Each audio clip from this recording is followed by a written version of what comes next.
This is Johnny from Sign Makers. He's a skilled neon bender, and what he's holding started off as a straight tube of glass that has a special type of dust inside called phosphor.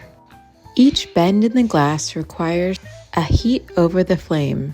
Johnny works from a pattern, and he has to be very logistical with the way he heats up the glass tubing. Here he is using a torch that's called the ribbon burner. It allows him to soften a length of tubing in order to create curves and gradual gestures. The orange color that you see is called soda lime flare, which helps us to see the chemical composition of the glass.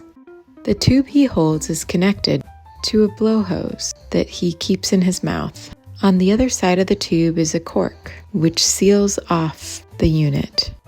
Johnny returns to his pattern, which is a mirror image of his end product. He uses a soapstone to make the tube flush with the pattern, and then he marks his next bend. The pattern is covered in a metal mesh so he doesn't burn the paper.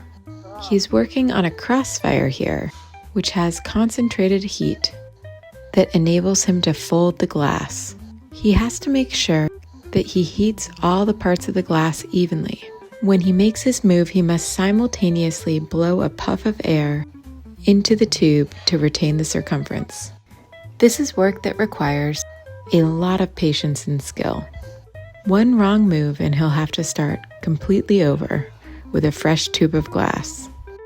Johnny is creating a text in cursive that reads, "Curious." He chooses the appropriate flame for each bend, and he's very careful about the amount of glass he heats. Neon is a craft, an art, and a science.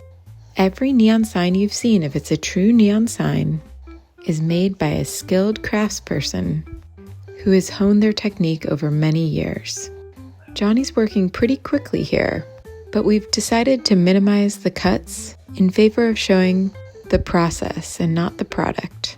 We like to think about viewing a neon sign like watching a virtuoso playing a song. There's the length of time it takes to play a song, but there's also the years of building skill and practice that is literally bent into every single neon sign.